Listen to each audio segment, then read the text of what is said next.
On the show, we interview other writers and we talk about mental health from their personal journeys.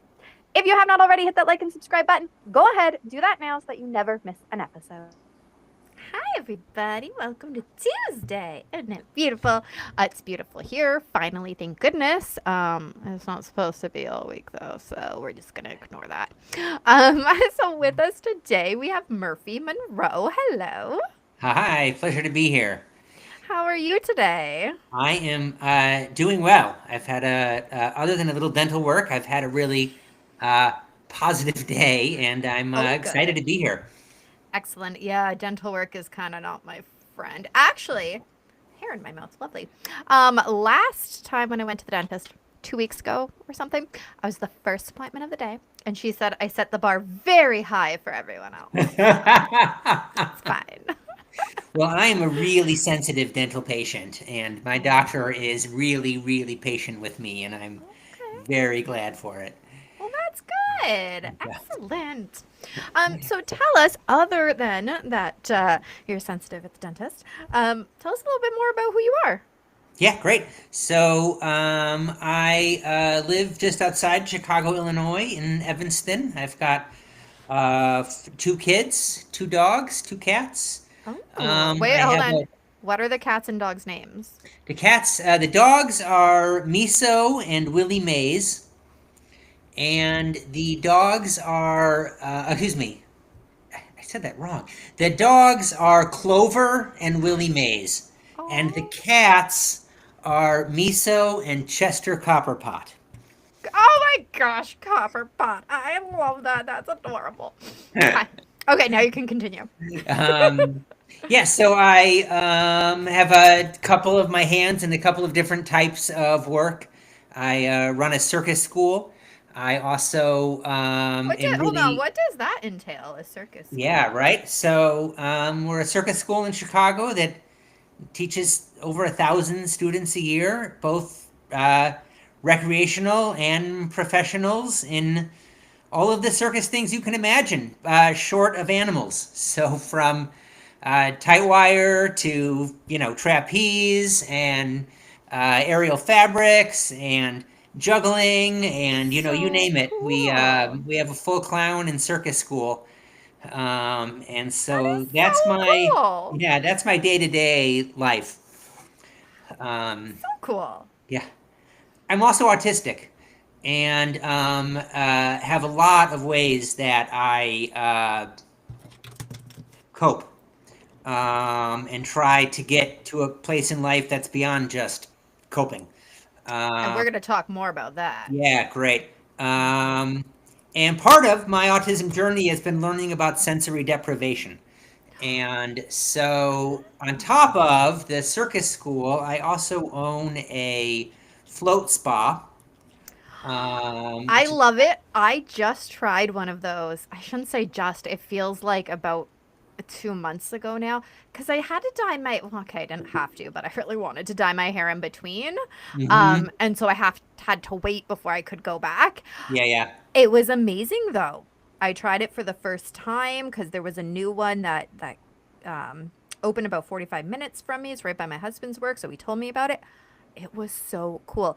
My kid, so for those who are new to the show, I am also autistic, and so is my youngest kid.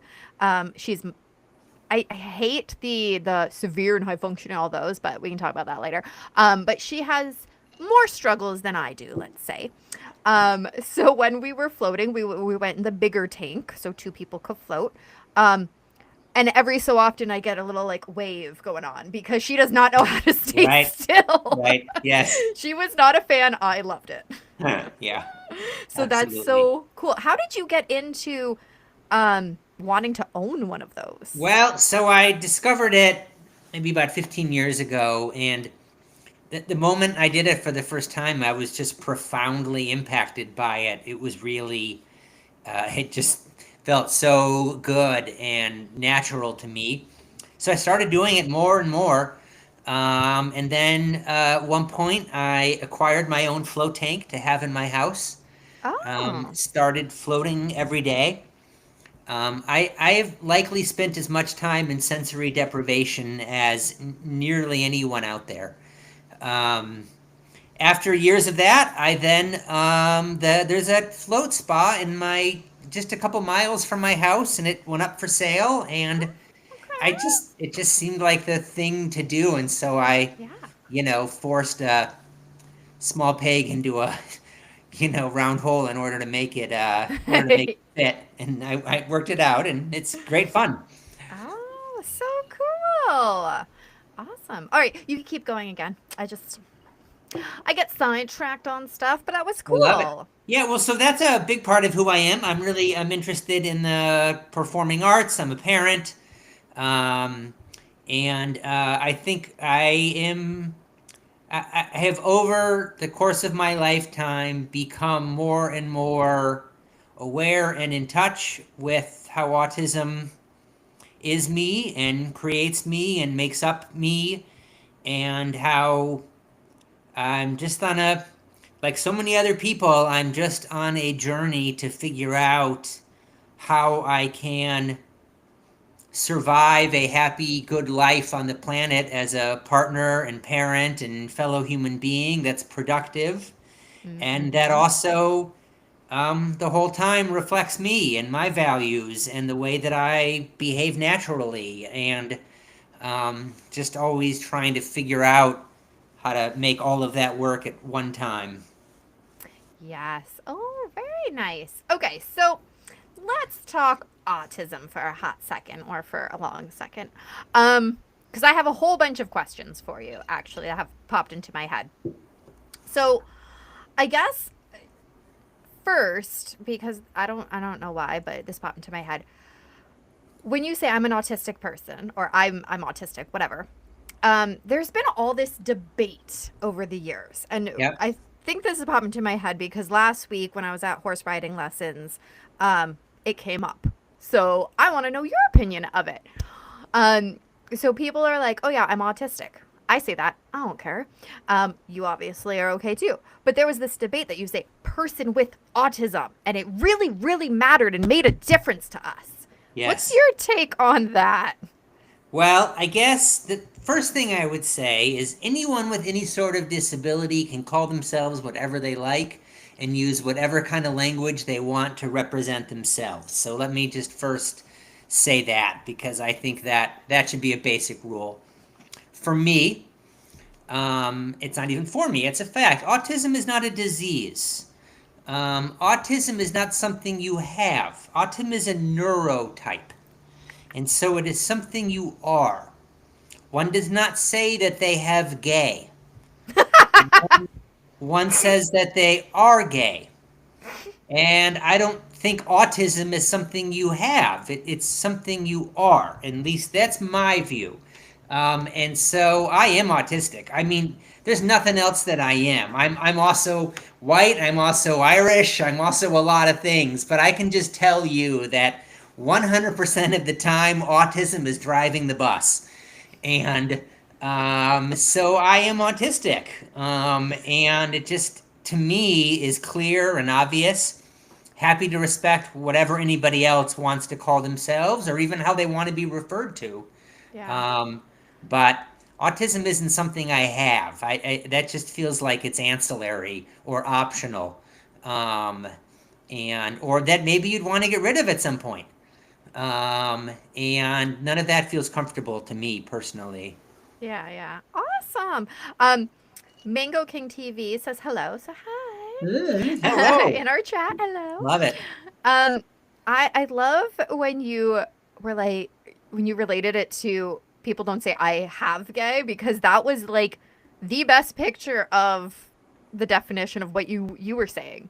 Yeah. Um, now I'll say for I have this torn when you were talking about it. I have this torn feeling of for me, I don't care. I don't need to get rid of it. Yes, it impacts my life. I don't want to say it doesn't impact my life, but like I've learned to live with it. I feel very successful in my life, whatever. But as a parent to a kid that has it, who has struggled relentlessly through their life and, just picked on and bullied and dealing with suicidal ideation and tendencies. As a parent, if I could wave a magic wand and make her neurotypical, I think just knowing her struggles, I would, because of how much I know she's struggled. I wouldn't, Absolutely. yeah, I wouldn't Yes, want you it to would. change her. Understand, you would, You and know? and I, in a dark moment, might make that same choice for myself. But the point is that she's an autistic kid who's going to be an autistic young person who will Well, be an she's autistic, 18 now, oh, so excuse me, she's an autistic young person who will be an autistic adult who will then be an autistic middle-aged person and eventually yes. be an autistic old person.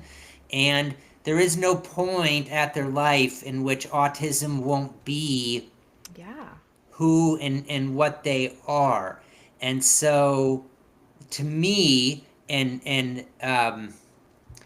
raising a kid with really limiting disabilities is an incredibly hard challenge, and one that Mm-hmm. I'm not here to tell anybody how to do. But um, we want our kids to feel incredibly proud of who they are and what they are. Yeah. And since she will always be autistic, it in my mind just feels like then it should never be anything other than a positive thing, Yeah. no matter what the price.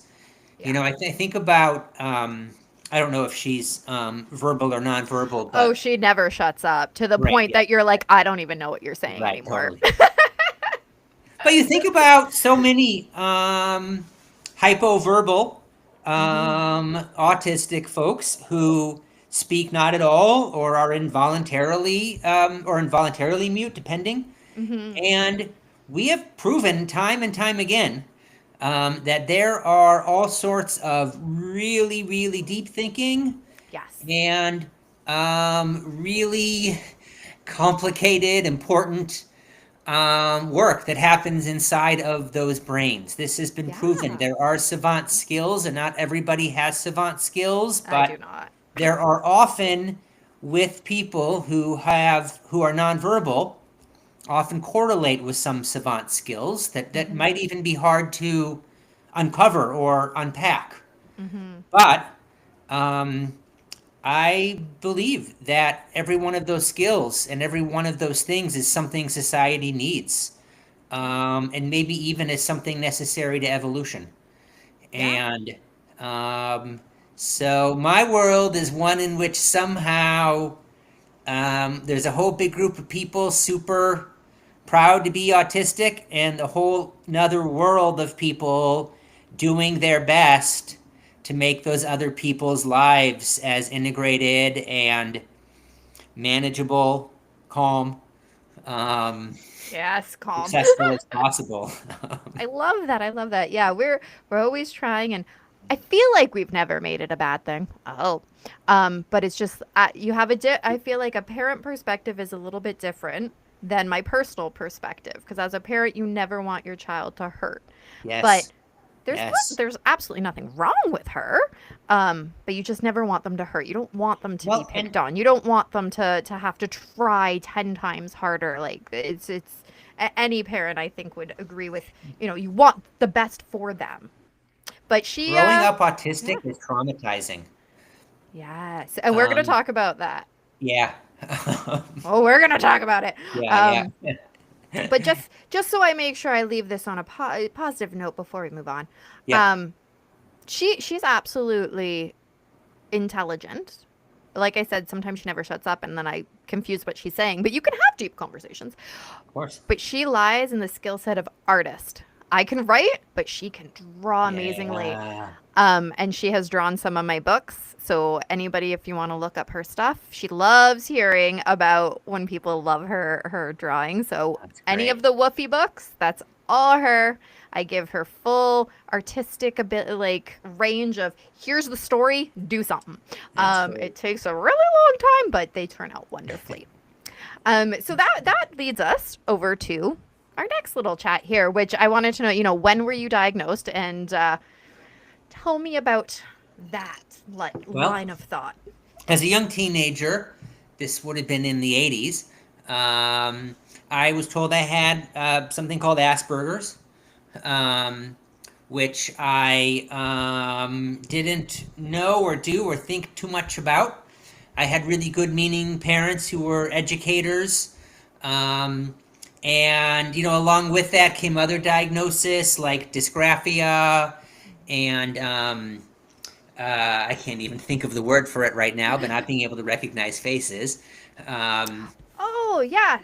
I'm trying to remember I, now too, because I it had somebody on the show. leaves my brain all the time, and you think it Uh, wouldn't. yeah, yeah. And really bad photophobia and several things that What is um, photophobia? That's a new one to me. photophobia is hypersensitivity to light. Oh, okay, okay. And so, we all have various sensitivities, and I'm Mm-hmm. sensitive to sound too and other things, but I have like a pretty extreme response to direct light, like a Okay. physical response. I get ill, Wow. even pass out. It's really been it's been awful my whole life. Yeah. Um, uh, but going back, and I've already lost my train of thought for a second, Okay. but um, the so I diagnosed, told I was Asperger's. It didn't mean a whole lot to me. Didn't really think a lot about it.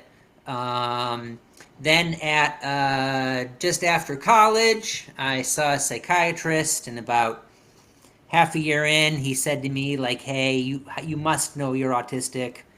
And again, I didn't think that much about it. I went and started reading Temple Grandin's books at the time, Oh, Life yes. in Pictures, and um, but I didn't, and I read it and I knew, like, I read it and it was just like, oh my God, like, yes. But then I was starting a career in which it just didn't seem possible for me to be autistic. It just didn't seem like something I could say or talk about or appear as. Mm-hmm. And so the first really 20 years of my career was just a painful exercise in me, showing up every day, desperately trying not to appear autistic. Sometimes doing Masking. well and sometimes doing poorly, and Yes. asking too much of myself, um, and so then it was really about now 10 years ago, um, not even, that on my own, I just decided, I just said, I'm going to go get an autism diagnosis because, like, is this real? Like, I know I've been told, but like, it never felt like I wanted to be an adult and have another adult tell me. Yes. And so I went, and it was like, a several week thing, but after our first about 3 hours face to face, she was just like, "Hey Murphy, like, you must know you're autistic." And Right? Yeah. yes, I thank you. I feel like Just it's want the very. validation. Yeah. Well, and that's just it. I feel like it's really common, especially nowadays, because I mean, you seem to have a little bit of a diagnosis back when with the Asperger's, which all falls under the autism Of course. umbrella, but it's becoming more and more common now for us old people to go and get a diagnosis as an adult for that validation, Yes. for that just knowing ourselves a little bit better, because that was me too. I was in my 30s and my kid looks at me. My kid was mm, early teeny bopper there. She looks at me one day and she goes, "Mom, 5 autism. I got it from you." I go, "Oh, you probably did." Because all her growing up, I kept going, "What do you mean she's acting weird? She's just being like I was. What are you talking about? She's just like me. She's just Right. like me." And I'm like, it never clicked in. Hey, she's just Right. like Yeah. me, which means I'm just like her. Yeah. Um, and that was it. I was like, you know what? I'm gonna go talk to another adult to adult, and get that validation from somebody else. So This, yeah. what you just described is also a huge part of why the autism rates have been climbing so dramatically because Yes. there's all these kids get diagnosed, and then along with the kid diagnosis comes a parent being like, "Oh my God." Right? That I hate that saying. Well, there wasn't that many autistic people when I was a kid. Well, Right. there was, but way Lots. back in the 80s and the 90s, we just didn't get diagnosed. Cuz had I gotten diagnosed back in the 90s in elementary school, things might have went different because I That's might have right. had support. But Yes. I couldn't do it until the 2020s. And all along, the people who've been more severely or have, higher level of autism have been institutionalized. Yes. Still are in some cases, but you go back to the late as the 70s and 80s, and it was still a very common practice. Yep. Just awful. Yeah. Yeah. So that's exactly why rates are skyrocketing. It has nothing to do with more people are autistic. It has to do with more people are wanting to know about themselves. Yes, absolutely, absolutely. So when you finally got that diagnosis, official diagnosis as an adult, was that like Yeah, it really was. It was a life shift for me. It really was like a sort of a day before and then a day after, and how I decided to go about my day and go about managing myself. So it was around that time that I was interviewing for a new job, and so for the first time, and this was the job running the circus school, and so for the first time, I just went into the interview process, and told everyone I interviewed with, here I am. I'm autistic. Here's what that means. Here's why it's really great for you, and here's why it might be awkward for all of us at times. And if I'm your guy, then I really want to be able to do this job in a way that I'm actively accommodating myself, and creating a culture of accommodation for everyone else. Um, and so I got really lucky to be able to get that job, and then almost not create a new identity, but just have sort of a professional coming out for myself in a way that I ah, don't have to pretend at work anymore. how Um, relieving, because it's definitely relieving. How relieving was it when you didn't have to pretend anymore? yeah, it's just such a big deal. I sit in a lot of meetings, and I really can't not rock. I'm doing an excellent job not rocking for you right now. That's because I'm holding on to the side of my Ah, chair I'm a that toe wiggler, and you just can't see my toes, but they are right, right, 100% going right now. right. But right away, I started just allowing myself to rock back and forth in meetings, even important. Like you have a board of directors around a table, and I'm the guy sitting there rocking. But the truth is, my strong participation in the meeting requires me to be able to hear and process everything that's being Yeah. said, and requires me to be able to like keep one track open so that I can just take in what's coming, so that I can Mm-hmm. formulate responses, and also so I can have the discipline to not just cut everybody in the room off every second, which is what I will do if I'm bad if for that. I'm not monitoring myself. Well, I'm like, That's why I always say right up front for at least these interviews, because this is my show, so I run it, yeah, right? I go, I'm just gonna interrupt you. Because I don't want to have to try really hard to not. I right. do that all day long at my day job.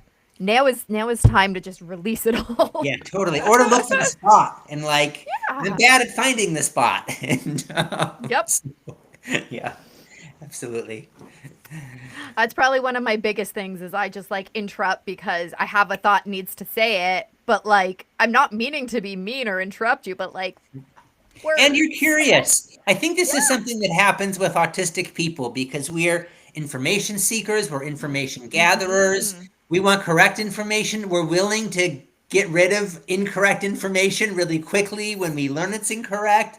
And so sometimes when there's like a conversation happening, it's just like quickly wanting to add on the next piece of correct information so that like Exactly. everybody can Or know as clarifying. much. Right. Yes. Yes. Big Yeah. time clarifying because sometimes people will be conversing. I'm like, wait, I don't understand.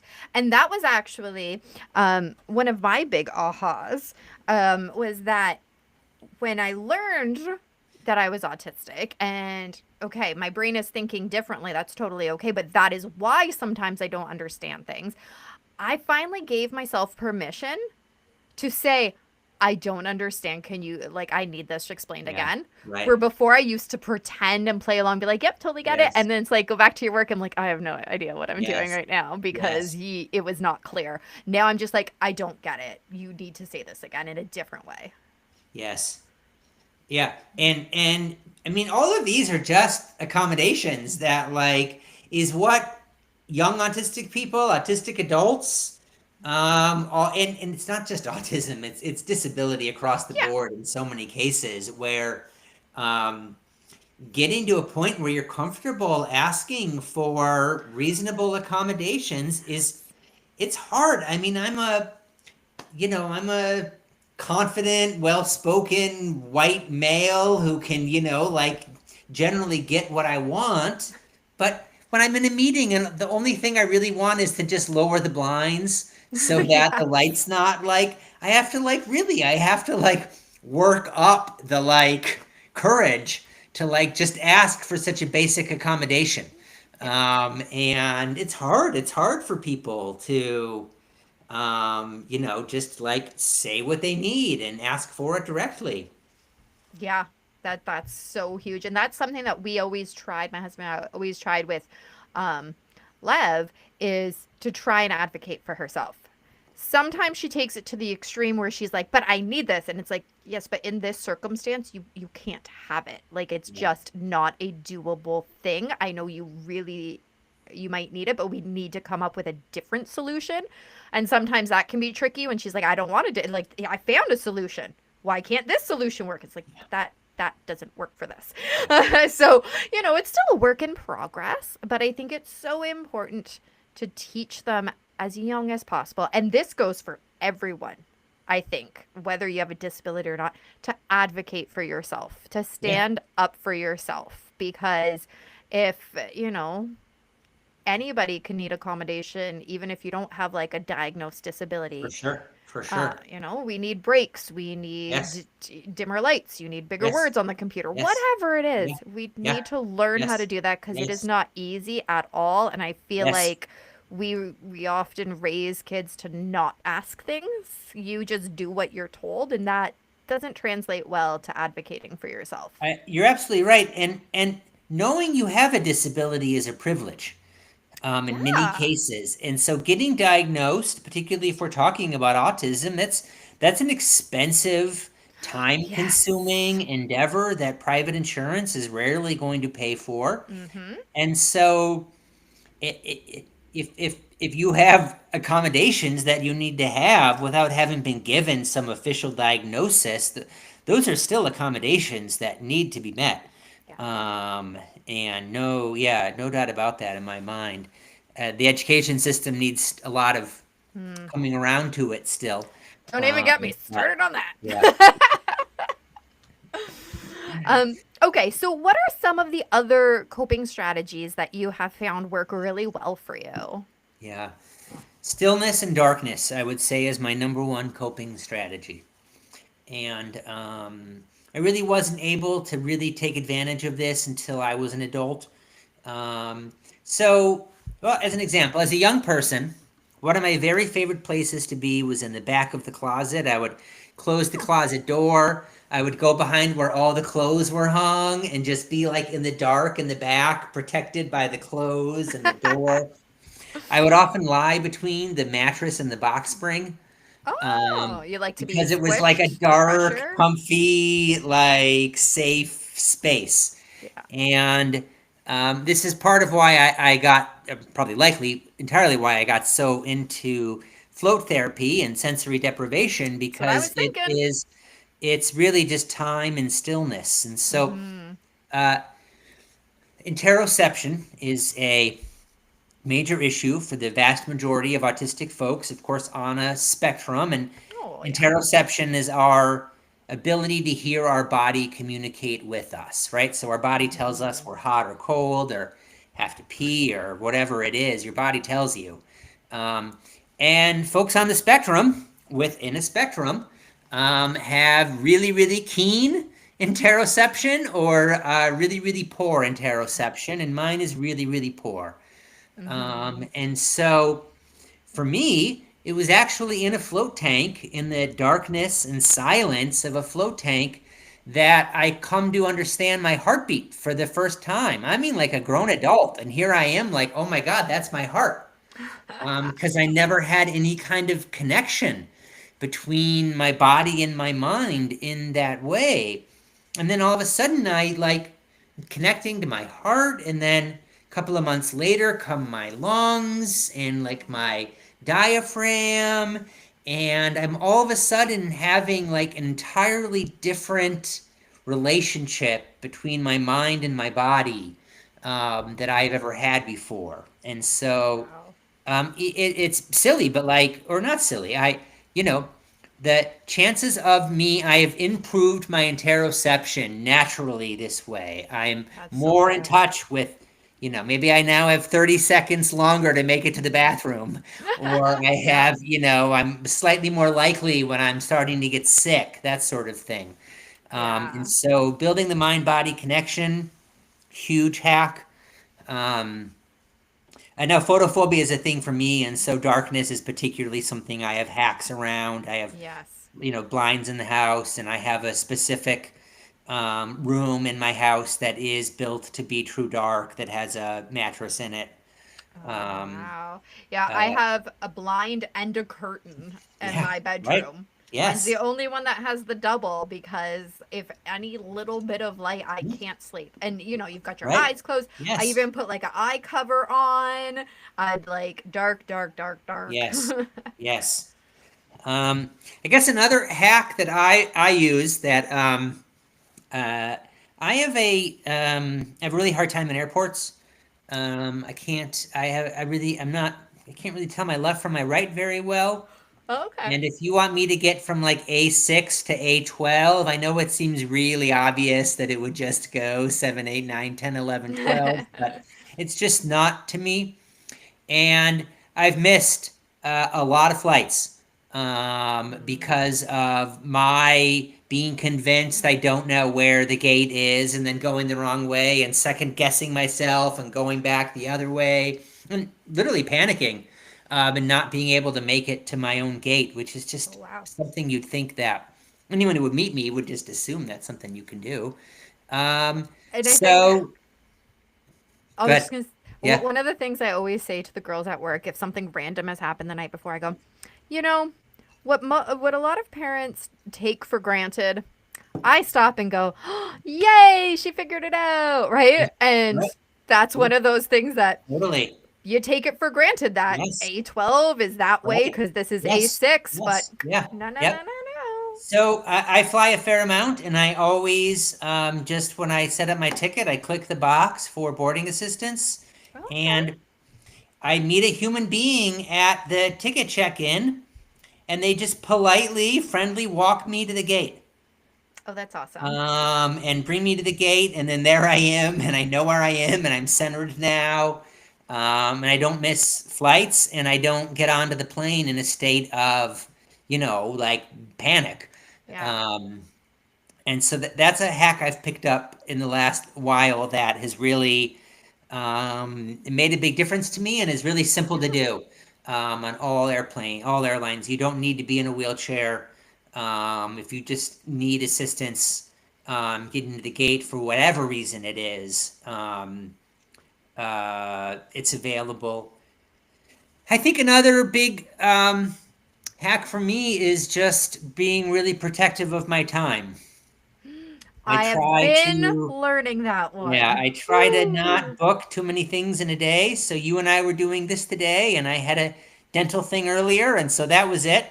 That's going to be my Hmm. day. I'm not going to let myself have more things in a day because it just risks some kind of burnout happening later. Yes. If that happens, then it sets off tomorrow, and it's just Yes. like and so I try to be very protective of my time, what I commit to do. I do a Hmm. lot, I get a lot done, but I really try to keep it in manageable chunks so I have That recovery time. recover time. Exactly. I think that is amazing that you bring that up. So growing up and even um up to more recently when I started speaking up for myself, my mom's whole thing was What are you doing laying down? You being lazy? And she thinks that she's, I don't know, being motivational or something. Yeah, Or yeah. even just last summer, I'd be having a nap on the couch with the puppers. And my mom would come in and she'd be like, "Oh, Freddie, is mommy sleeping with you? Is she being lazy with you?" Oh, And I'm geez. like, "I'm not being lazy. I am specifically taking a rest." And framing it that way made a huge difference for my self, for like Yeah, my self talk, because it yes, used to be, right, I am being lazy. I have to get up. I have to go do more right. stuff. I need to do that. No, I didn't. Yeah, Because then I just crashed and burned, and that that's didn't right. make any sense. And you're But not just resting, you're recovering. yes, and I like that word, so I'm gonna, it's locking in the brain there. But that's what it was I was like, no, I am 100% allowed to rest and recover from doing all of these things. I don't need to be doing stuff 24/7, but I was raised that you do things 24/7. Right.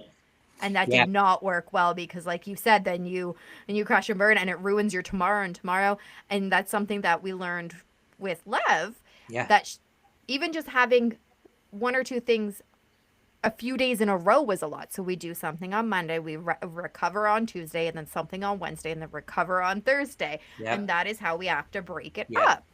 You know, that laziness things goes hand in hand with procrastination, Mm-hmm. with so many autistic, probably ADHD kids too, are Mm-hmm. grown up just being told that they're procrastinators, and then or lazy, or Yeah. both, and then that becomes part of your identity. You just believe Yes. that about yourself. And it is just simply not the case. It is not part of the neurotype. Um, there is all sorts of demand avoidance for all sorts of reasons. Yes. And there's all sorts of timing things and all sorts of ways for good reasons as well. But neither procrastination or laziness are just terms that generally fit within the neurodivergent community as far as I'm concerned. Yes, I love that. Especially like um, getting started on something is so hard. But once you get started, you can usually go and do it, right? Yeah, right. It's the getting started, that executive function of the start. Something that I have learned more recently about myself, and I knew I did this, but I'm trying to again actively make things make more sense in my life. Was I will hyper focus on something to the point that I will forget to eat, sleep, do all the things, Yes. which is again very typical. So something that I realize is I do this a lot with puzzles, which I love to do. However, I would at 9 o'clock ish at night, and I'm usually in bed by 10. I'd be like, oh, I'm free. I'm not doing anything. I'm gonna go do a puzzle. And then it's like 11:30 midnight. I'm like, "Oh crap, I got to go to bed." Then the next day I'm wrecked because I did not go, like I didn't follow my schedule. So I've had to go, "Oh, I want to do this puzzle." No, cuz it's 9 o'clock at night. I'm not doing that, cuz Yep. then I'm going to get hyper focused. And as much as it's like, "Oh, that sucks cuz I want to go do it," it is much better in the end if I wait until a better time to go do it. Yes. I mean, I often have people tell me that, like, how is autism disabling? And so, just like this tiny little micro example that you just gave, which is simply the idea that you can't do activities at night because the cost of doing activities at night is so high that it makes it impossible to operate successfully the next day. Yeah. Um, and that is that's a hard thing. That's an especially hard thing for a young person who hasn't figured that out and is just bumping up against that wall every single night without yet Mhm. the skills to figure out the wall is there and how to get around it. Yeah. Yeah, it definitely was not an easy one, especially when you just want to go do something and just can't. Mhm. Um, so I just realized we've been chatting for like 40 minutes. Oh my Nice goodness. job. I could probably chat with you so much longer. It's only felt like 2 minutes. So before you tell us what you're Yep. promoting right now, um, is there what would you say to somebody that is Let's go with. I always pose a random question that's around the same type, but what would be a piece of wisdom you would give to somebody who is not diagnosed? They're middle aged and they're going, huh? All of this stuff I'm hearing, hmm, and they're pondering now. Huh? I can tell you, the best advice I got, and the advice that I regularly get, is to just let people know a simple fact. Hmm. People who aren't autistic do not spend any time wondering whether or not they are autistic. If you are sitting around wondering about whether or not you are autistic and you are seeing things that make you feel like you are autistic, you very, very likely are autistic.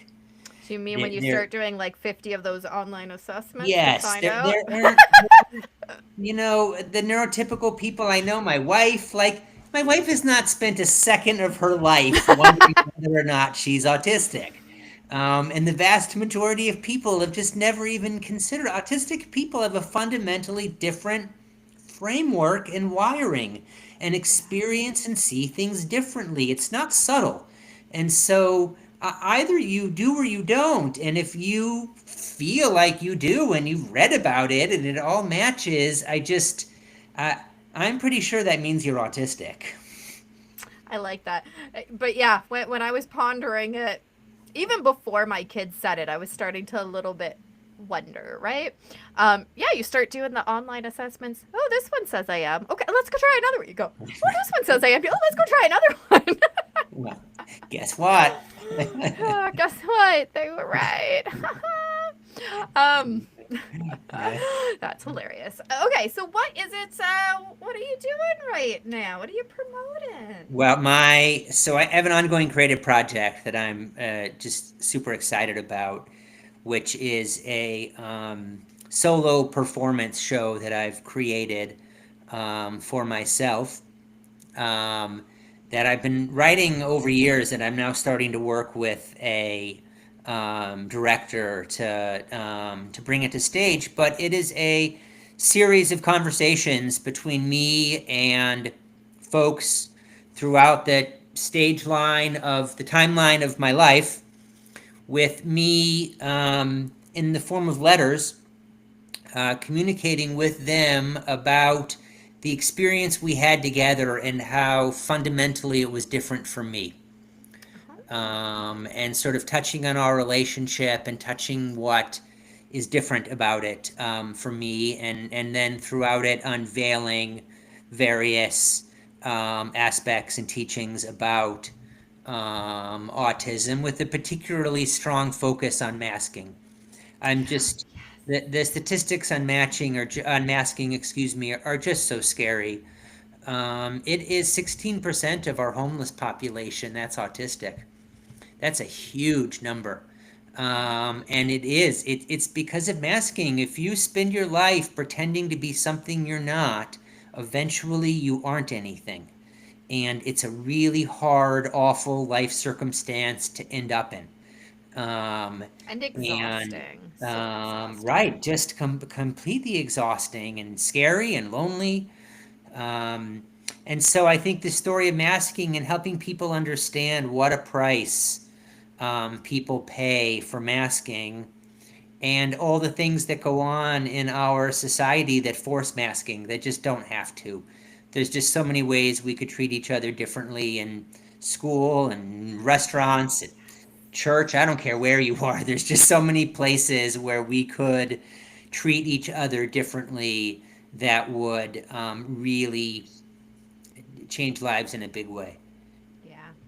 Oh, I love that. So, where are you? So, I know that you said that you were working with the director right now. So, like, where in Yeah. the process is it? Like, when is it gonna happen? What? So a script's been completed, and so we're getting it up on our feet. We will likely have workshop performances it likely by the end of the summer, and then we'll be looking for somewhere to stage it going into the fall. Oh, well, so that's coming along nicely. Yeah, it's Do you great. have like a Facebook or social media people can follow you on? So people can find me on my website, which is murphymonroe.com. I'm also on Instagram and LinkedIn. People can find me as well. Perfect. And I'm assuming that you share updates about what's happening. I do, yes. Share updates about what's happening, and I have easy ways for get in contact with me on there as well.